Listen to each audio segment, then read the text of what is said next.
Hello दोस्तों, एक बार फिर से स्वागत है आप लोगों का आपके अपने यूट्यूब चैनल मैथ स्कॉलर में। जैसा कि आप लोग स्क्रीन पर देख रहे हैं दोस्तों, यह जो क्वेश्चन है बीपीएससी टीआरई 2.0 में पूछा हुआ क्वेश्चन है दोस्तों। और इसमें आज आप लोग देखिएगा बहुत सारे ऐसे क्वेश्चन हैं जो क्लास 11th के पूछे गए हैं। ठीक है दोस्तों, तो चलिए इस वीडियो को शुरू करते हैं बिना देरी किए हुए।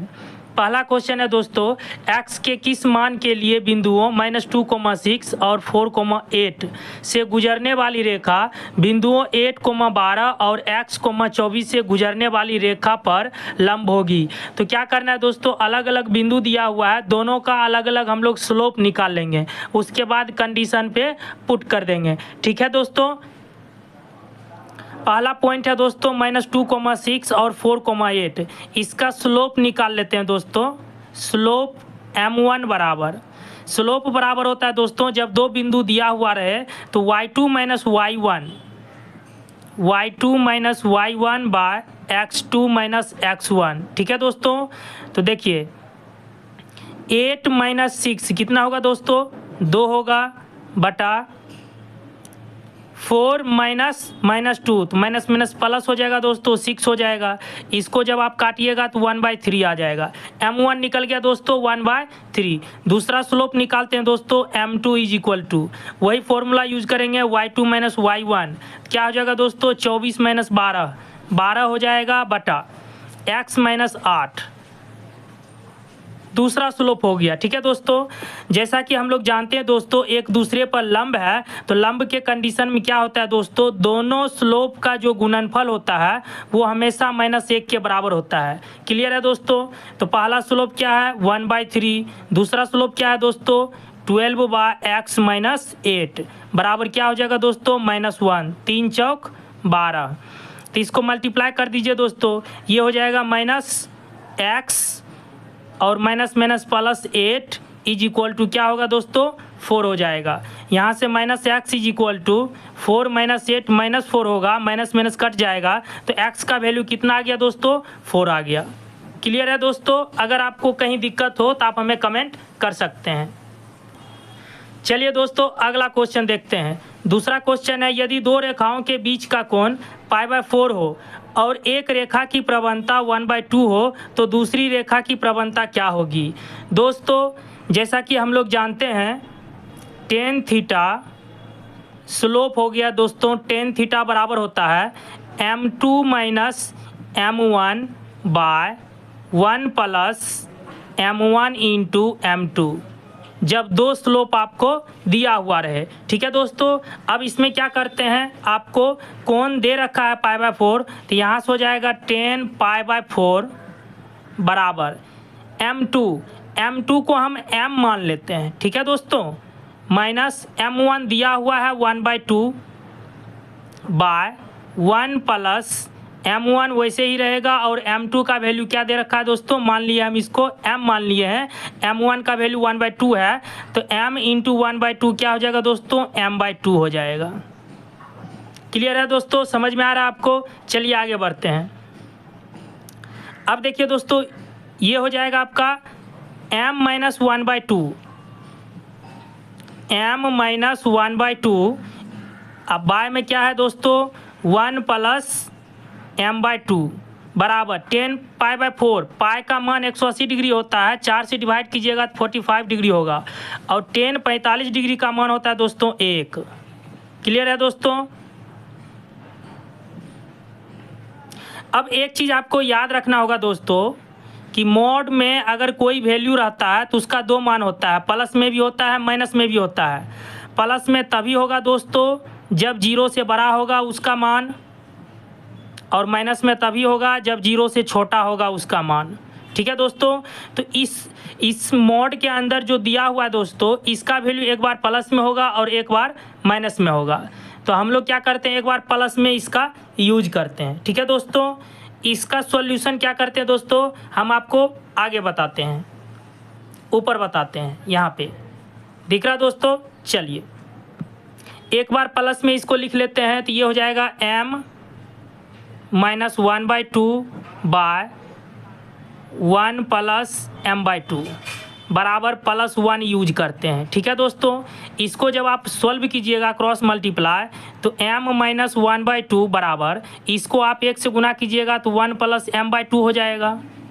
होगा कि नहीं दोस्तों। अब m और इसको लेफ्ट साइड ले आइएगा तो माइनस हो जाएगा, यानी कि 2m - m/2 बराबर 1 में 1/2 जोड़िएगा तो कितना होगा दोस्तों 3/2। 2 से 2 कट जाएगा, m बराबर क्या आ गया दोस्तों 3 आ गया। क्लियर है दोस्तों, एक वैल्यू 3 आ गया m का मान। अब दूसरा हम लोग क्या करेंगे, माइनस लेकर के पुट करेंगे, यहाँ पर माइनस लगा देंगे m - 1/2 डिवाइडेड बाय 1 + m/2 दिख रहा है दोस्तों, बराबर क्या करेंगे 1। इसको आपके ऊपर हम लोग छोड़ते हैं, यहाँ से आप m का वैल्यू जब निकालिएगा तो ये आएगा आपको -1/3। ठीक है दोस्तों, यानी कि m का 2 वैल्यू आया, 3 आया और -1/3 आया। तो आप देख सकते हैं क्वेश्चन 83 नंबर में बी नंबर ऑप्शन में है 3 और सी नंबर ऑप्शन में है -1/3। तो इसका क्या आंसर हो जाएगा दोस्तों D number, more than 1 of the above. ठीक है दोस्तों, ये क्वेश्चन सारे क्वेश्चन एनसीईआरटी क्लास 11th के एग्जाम्पल से पूछे गए हैं दोस्तों। ठीक है दोस्तों, अगर इस तरीके से क्वेश्चंस का सॉल्यूशन आप सीखना चाहते हैं अच्छे से तो आप इस चैनल पर ज़रूर बने रहें। चलिए दोस्तों आगे बढ़ते हैं। अगला क्वेश्चन है दोस्तों, यदि 3 बिंदु हैं h, 0, a, b और 0, k एक रेखा पर स्थित है तो a/h + b/k का मान क्या होगा। ठीक है दोस्तों, देखिए दोस्तों ध्यान से आप समझिए। मान लीजिए इस पर 3 बिंदुएं हैं a, b, c, सबका कोऑर्डिनेट दे रखा है दोस्तों। पहला है h, 0, दूसरा का है दोस्तों a, b और तीसरा का दे रखा है 0, k। जब भी कोई 3 बिंदु एक ही रेखा पर स्थित हो तो कोई भी 2 पॉइंट का जो स्लोप होता है दोस्तों हमेशा बराबर होता है। तो हम क्या करते हैं, slope of A B must be equal to कर देते हैं स्लोप ऑफ बी सी। ठीक है दोस्तों, और स्लोप निकालने के लिए अभी हम लोग 82 नंबर क्वेश्चन में देखे थे, जब 2 बिंदु दिया हुआ हो y2 - y1 bye x2 - x1 हम लोग यूज करते हैं। तो इसका स्लोप निकालते हैं, क्या हो जाएगा दोस्तों y2 - y1 b - 0। Very good. उसके बाद a - h, इधर करते हैं दोस्तों k - b बाय 0 - a। ठीक है दोस्तों, दिख रहा है आपको। चलिए आगे बढ़ते हैं। अब क्या करते हैं दोस्तों, b - 0 करेंगे तो b होगा बाय a - h बराबर k - b बाय -a होगा। ठीक है दोस्तों, क्रॉस मल्टीप्लाई कर देते हैं दोस्तों। यहाँ पर सॉल्व कर रहे हैं दोस्तों, नीचे क्रॉस मल्टीप्लाई कीजिएगा दोस्तों तो ये हो जाएगा -ab is equal to a - h into k - b। तो इसको मल्टीप्लाई करते हैं दोस्तों a इंटू के, क्या हो जाएगा दोस्तों ak। उसके बाद -ab, उसके बाद -h से मल्टीप्लाई करते हैं दोस्तों तो -hk, माइनस क्या हो जाएगा दोस्तों प्लस हो जाएगा +bh। इधर भी है -ab, इधर भी है -ab, तो ये कट जाएगा दोस्तों।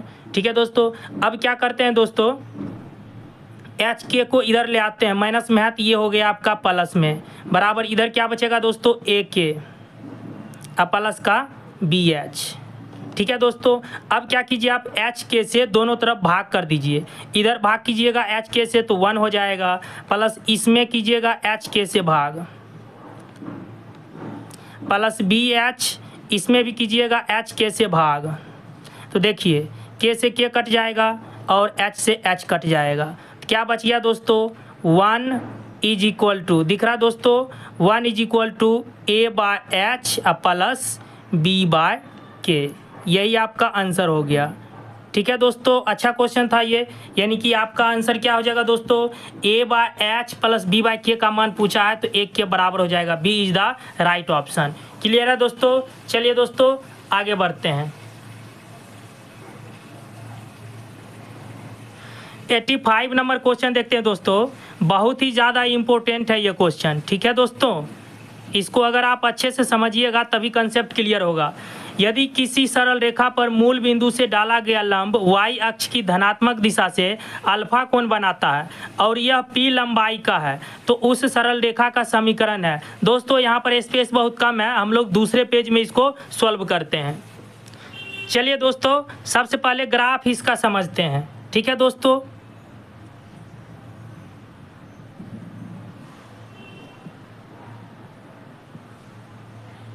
ये मान लीजिए वाई एक्सिस है, दिख रहा है दोस्तों, और ये मान लीजिए एक्स एक्सिस है। ठीक है दोस्तों, और ये आपका ओरिजिन है, और ये कोई लाइन है। इस लाइन का हम लोग नाम रख देते हैं एल। ठीक है दोस्तों, एल हो गया। अब क्या कह रहा है कि इस पर एक लंब डाला गया इस लाइन पे, मान लीजिए यहाँ पर 90 डिग्री बनेगा, और ये जो लंबाई है यहाँ से यहाँ तक दोस्तों, इसकी लंबाई पी दे रखा है।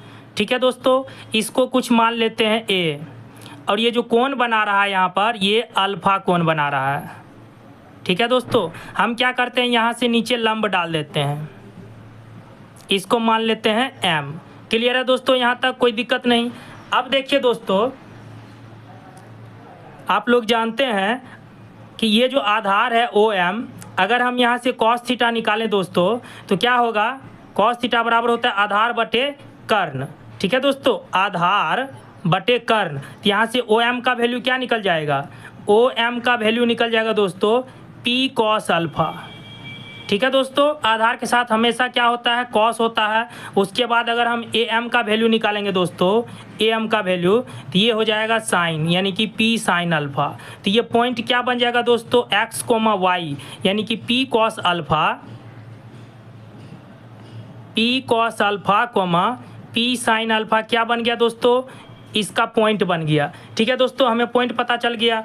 और हम लोग देखते हैं कि दोस्तों, ये जो ओ ए है, ये जो लाइन है आपका एल, ये किस पर परपेंडिकुलर है दोस्तों, ओ ए पर। ठीक है दोस्तों, तो स्लोप क्या हो जाएगा दोस्तों, अगर हम स्लोप कैलकुलेट करें लंब के केस में क्या होता है दोस्तों, -1/tan थीटा, और थीटा क्या बन रहा है दोस्तों, अल्फा बन रहा है। ठीक है दोस्तों, यहाँ पर जब हम लोग वैल्यू पुट करेंगे तो स्लोप का वैल्यू क्या आ जाएगा, -cos अल्फा/sin अल्फा। क्लियर है दोस्तों, tan थीटा बराबर sin थीटा बटे cos थीटा होता है, तो cos ऊपर चला गया, sin नीचे आ गया। क्लियर है दोस्तों, समझ में आ रहा है आपको। उसके बाद हमें स्लोप पता चल गया दोस्तों, उसके बाद पॉइंट पता चल गया। तो पॉइंट स्लोप फॉर्म का इक्वेशन जो होता है, equation of A line, equation of A line जो होता है दोस्तों, y माइनस y1 बराबर होता है m into x minus x1। Clear है दोस्तों, तो ये हो जाएगा y माइनस y1 कितना है दोस्तों, यहाँ पर देख लीजिए p साइन अल्फा। क्या है दोस्तों, p साइन अल्फा बराबर स्लोप क्या है दोस्तों, -cos अल्फा/sin अल्फा। x माइनस x1 क्या है दोस्तों, p cos अल्फा। क्या है दोस्तों, p cos अल्फा। ठीक है दोस्तों, अब इसको सॉल्व करना है, तो ये हो जाएगा y साइन अल्फा, मल्टीप्लाई कीजिएगा इसको, तो क्या हो जाएगा दोस्तों, y साइन अल्फा। दिख रहा है दोस्तों, y साइन अल्फा।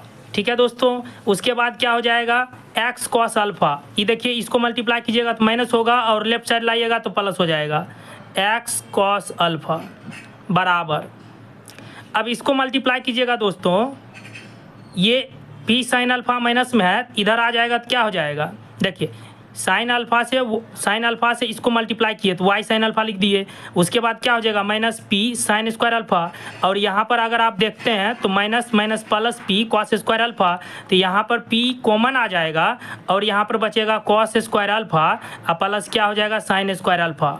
क्योंकि साइन स्क्वायर अल्फा इधर माइनस में है, राइट साइड लाएंगे तो क्या होगा, प्लस में होगा, और इसका वैल्यू आपको पता है, cos square theta plus sine square theta 1 के बराबर होता है। यानी कि इसका जो इक्वेशन आ गया दोस्तों, y sine alpha plus x cos alpha बराबर क्या हो गया दोस्तों, p हो गया। ठीक है दोस्तों, इसका आंसर क्या हो जाएगा दोस्तों, x cos alpha plus y sine alpha equal to p। Option A is the right option. Clear है दोस्तों, चलिए आगे बढ़ते हैं। 86 नंबर है दोस्तों, रेखा 3x - 4y + 10 = 0 द्वारा x और y अक्षों पर काटे गए अंतःखंड हैं क्रमशः। ठीक है दोस्तों, इक्वेशन दिया हुआ है 3x - 4y बराबर -10 लिख सकते हैं। ये प्लस मैथ इधर आ गया, क्या हो गया दोस्तों, माइनस हो गया। उसके बाद -10 से दोनों तरफ भाग दे देते हैं, तो -3x बटे -10, 3x बटे -10। उसके बाद ये हो जाएगा दोस्तों -4y बटे -10 बराबर इधर क्या होगा, 1 होगा, -10 से भाग देंगे तो माइनस माइनस ये क्या हो जाएगा दोस्तों, प्लस हो जाएगा। अगर हम इसको देखिए, हम ऐसे भी लिख सकते हैं x बटा -10/3 प्लस हो जाएगा दोस्तों y बटा 5/2 बराबर क्या हो जाएगा, 1 हो जाएगा। अब देखिए ये माइनस माइनस प्लस हो जाएगा, 2 दूना 4, 2 पचे 10, इसको ऊपर भेजिएगा तो 2y बटे 5, इसको ऊपर भेजिएगा 3x बटे -10, सेम ही चीज़ आ गया। अब अगर हम इसको इससे कंपेयर करें दोस्तों, x by a plus y by b बराबर 1, तो a और b क्या होता है, अंतःखंड होता है। ये x अंतःखंड होता है, ये y अंतःखंड होता है। तो आप देख लीजिए a के जगह पर -10/3 है और b के जगह पर 5/2 है, तो -10/3 और 5/2, तो इसका आंसर क्या हो जाएगा, सी इज़ द राइट ऑप्शन। ठीक है दोस्तों, समझ में आया आपको। चलिए आगे बढ़ते हैं। अगला क्वेश्चन है दोस्तों, एक गाड़ी किसी दूरी को एक नियत चाल से तय करती है। यदि उसकी चाल 6 किलोमीटर प्रति घंटा अधिक होती तो यात्रा में 4 घंटे कम लगते। यदि उसकी चाल 6 किलोमीटर प्रति घंटा कम होती तो यात्रा में 6 घंटे अधिक लगते। दूरी पूछ रहा है दोस्तों, तो दूरी मान लेते हैं दोस्तों d और चाल उसका नियत चाल मान लेते हैं x। तो पहले जितना समय लग रहा था d/x माइनस, अब कहता है कि 6 किलोमीटर प्रति घंटा चाल अधिक होती तो x + 6 बराबर क्या हो जाएगा दोस्तों, 4 हो जाएगा। अब इसको सॉल्व करेंगे, d दोनों में कॉमन ले लेंगे, d कॉमन लेंगे तो 1/x माइनस 1/x प्लस क्या हो जाएगा, 6 हो जाएगा। दिख रहा है दोस्तों, इज इक्वल टू क्या हो जाएगा, 4 हो जाएगा। दिख रहा है दोस्तों। चलिए आगे देखते हैं, इसका एलसीएम ले लेते हैं। ठीक है दोस्तों, तो d हो जाएगा x × x + 6। ठीक है, तो यहाँ पर क्या हो जाएगा दोस्तों, x कट जाएगा, x + 6 और माइनस का क्या हो जाएगा, x हो जाएगा। x कट जाएगा, इधर 4 बचेगा, 2 दूना 4 और 2 तिया 6। ठीक है दोस्तों, तो यहाँ से मल्टीप्लाई करेंगे हम लोग, तो ये हो जाएगा 3d/x² + 6x बराबर इधर क्या बचेगा, 2 बचेगा। यहाँ से हम लोग क्या करते हैं, d निकाल लेते हैं, तो d बराबर क्या हो जाएगा दोस्तों, 2/3 × x² + 6x। इसको यहीं पर छोड़ देते हैं। ठीक है दोस्तों, आगे सोल्व करते हैं। आगे है दोस्तों, अब कह रहा है कि यदि 6 किलोमीटर प्रति घंटा चाल कम होती तो उसी यात्रा को तय करने में 6 घंटे अधिक लगते। ठीक है दोस्तों, फिर से हम लोग एक इक्वेशन बनाते हैं, d/x - 6 माइनस d/x = 6। देखिए दोस्तों, पहले इक्वेशन में क्या किए थे, d/x पहले लिखे थे। ठीक है, तो वहाँ पर चाल क्या था, अधिक था। जब चाल अधिक था तो समय कम लगता, तो इसमें समय ज़्यादा लग रहा था और इसमें कम लग रहा था। ज़्यादा में माइनस किए हम कम वाले को। अब इसमें समय ज़्यादा लगेगा, इसमें कम लगेगा, तो इसीलिए हम यहाँ उल्टा लिख दिए। ठीक है दोस्तों, यहाँ भी हम लोग क्या करेंगे, वैसा ही करेंगे दोस्तों। d कॉमन ले लेंगे, तो 1/x - 6 माइनस 1/6 = क्या होगा, 6। यहाँ पर एलसीएम ले लीजिएगा, x - 6 इंटू का x, तो ये हो जाएगा x minus x minus minus plus 6 बराबर क्या होगा, 6। ये कट जाएगा, ये भी आपका कट जाएगा, तो d बराबर क्या आ गया दोस्तों, x² माइनस का 6x, x² माइनस का 6x। और d हमें निकला हुआ था दोस्तों, कितना था, पुट कर देते हैं यहाँ पर d का वैल्यू। d का जो वैल्यू था हम लोगों का दोस्तों,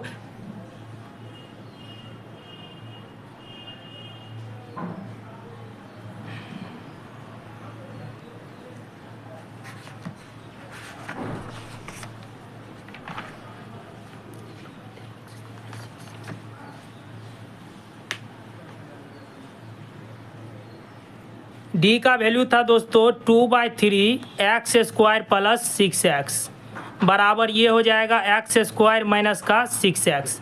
अब इसको क्रॉस मल्टीप्लाई कर देते हैं, तो ये हो जाएगा 2x² + 12x = 3x² माइनस का 18x। इसको इधर ले आइए या फिर इसको इधर भेज दीजिए तो एक्स स्क्वायर, इसको इधर ले आइए तो कितना हो जाएगा 30x, यानी कि x का वैल्यू कितना निकल गया 30। अब हमें दूरी निकालना है तो वैल्यू पुट कर देते हैं, किसी में भी वैल्यू पुट कर दीजिए दोस्तों। पहले इक्वेशन में पुट कर देते हैं d/x माइनस कितना है दोस्तों, तो यहाँ पर 30 हो जाएगा माइनस d/36 बराबर 4। ठीक है दोस्तों, x माइनस 6 था तो 30 और यहाँ पर क्या हो गया 36 हो गया। d कॉमन ले लीजिएगा यहाँ से, तो क्या हो जाएगा इसका एलसीएम 1/30 माइनस 1/36 बराबर 4। तो d एलसीएम 180 हो जाएगा, यानी कि आपका हो जाएगा ये 6 माइनस 5 बराबर 4, 1/180 तो d बराबर 18 चौक 72, यानी कि 720 किलोमीटर। ठीक है दोस्तों, बहुत ही अच्छा क्वेश्चन था दोस्तों। कितना आंसर हो जाएगा दोस्तों, इसका सी हो जाएगा आंसर 720 किलोमीटर। ठीक है दोस्तों, चलिए आगे बढ़ते हैं। अगला क्वेश्चन है दोस्तों 88 नंबर। श्याम ने अपने घर की मरम्मत के लिए 1,80,000 उधार लिया। यह राशि 3 समान वार्षिक किस्तों में ब्याज के साथ वापस की जानी है। यदि ब्याज की दर 10% वार्षिक हो तो प्रथम, द्वितीय और तृतीय वर्ष के अंत में देय धनराशियाँ क्रमशः होगी। टोटल जो राशि है दोस्तों 1,80,000 है।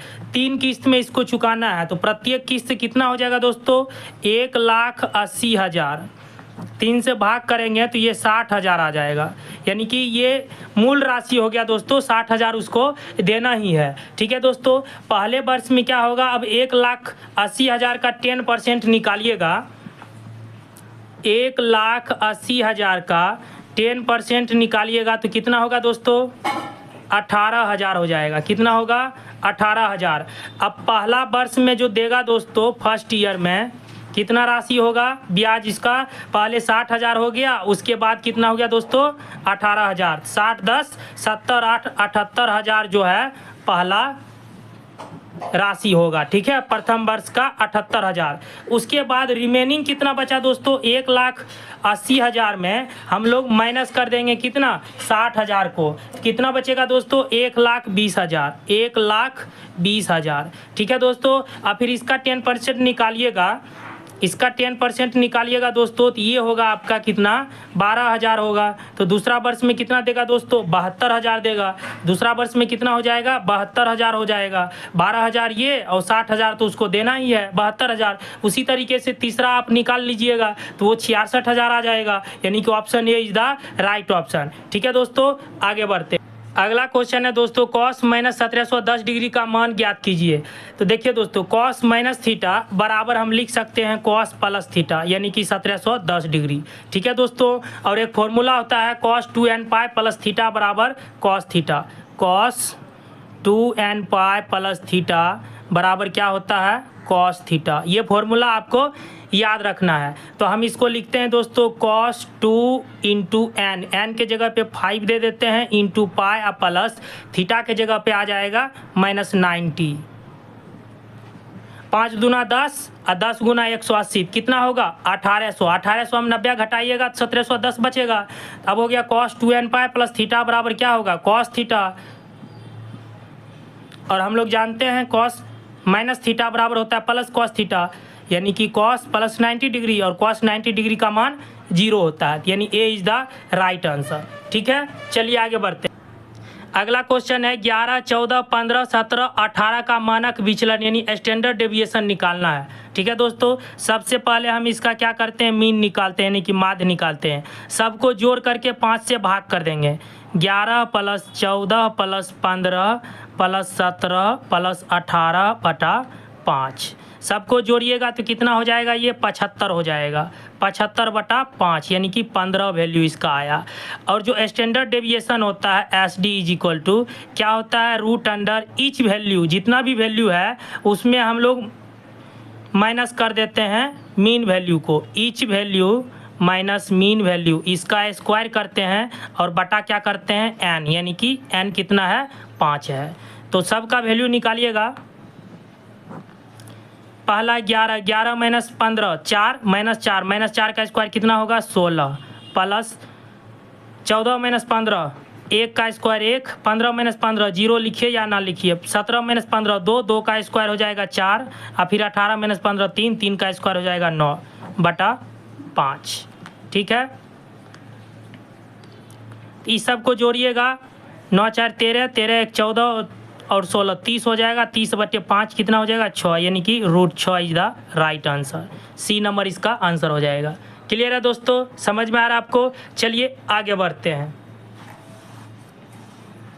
अगला क्वेश्चन है, एक घड़ी की मिनट वाली सुई 1.5 सेंटीमीटर लंबी है, 40 मिनट में इसकी नोक कितनी दूरी चलती है?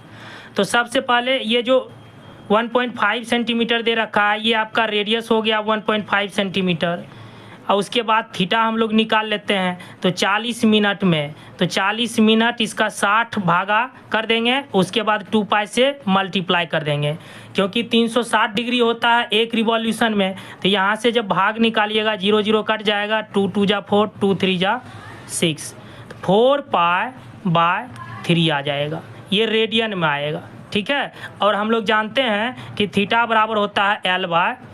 दिख रहा है दोस्तों, थीटा बराबर होता है L/R, हमें L चाहिए, नो कितनी दूरी जा सकती है, तो L बराबर होगा थीटा इंटू R। थीटा है कितना 4 पाई/3 इंटू R कितना है 1.5, यानी 15/10 लिख सकते हैं। तो 3 5 15, 5 दूनी 10, 2 दूनी 4, यानी कि 2 पाई आ गया इसका आंसर सेंटीमीटर में। ठीक है दोस्तों, B number is the right option. एक दो क्वेश्चन और देख लेते हैं। 92 नंबर क्वेश्चन है, प्रत्येक धनात्मक पूर्णांक n के लिए 41 का पावर n माइनस 14 का पावर n अपवर्त्य होगा। तो इसमें कुछ नहीं करना है, वैल्यू पुट कर देना है। 41 का पावर n माइनस 14 का पावर n 1 पुट कर दीजिए, तो 41 का पावर 1 माइनस 14 का पावर 1 माइनस कर दीजिएगा तो कितना आ जाएगा, 11 में से 4 गया 7, 3 में से गया 2, यानी 27। सी इज द राइट ऑप्शन। ठीक है, लास्ट क्वेश्चन इस वीडियो का देखते हैं। अच्छी तरह से फेंटी गई 52 ताशों की एक गड्डी में से एक ताश खींचा जाता है, यदि प्रत्येक परिणाम संभाव्य हो तो इसकी प्रायिकता क्या है कि ताश ईंट नहीं होगा? ईंट का पत्ता होता है डायमंड जिसको बोलते हैं दोस्तों, वो 13 होता है। उसके बाद चिड़िया का पत्ता होता है 13, उसके बाद कालापन होता है 13 जो दिल की तरह होता है, लालपन भी होता है दिल की तरह आकृति, वो भी 13 होता है, सभी 13 होता है। कहता है पत्ता निकाला गया एक, उसमें से ईंट नहीं होना चाहिए। जब ईंट नहीं होगा तो 13 हटा दीजिएगा 52 में, तो कितना बचेगा रिमेनिंग? 39 बचेगा। कितना बचेगा दोस्तों? 39 बचेगा। टोटल कितने होते हैं? 52 पत्ते, 13 तिया 39, 13 चौक 52। तो प्रोबेबिलिटी क्या हो गया इसका? 3/4। 3/4 इज द राइट आंसर। तो इस वीडियो में इतना ही दोस्तों। अगर आपको वीडियो पसंद आया हो तो इस चैनल मैथ स्कॉलर को सब्सक्राइब करें। So thank you very much and thank you for watching video.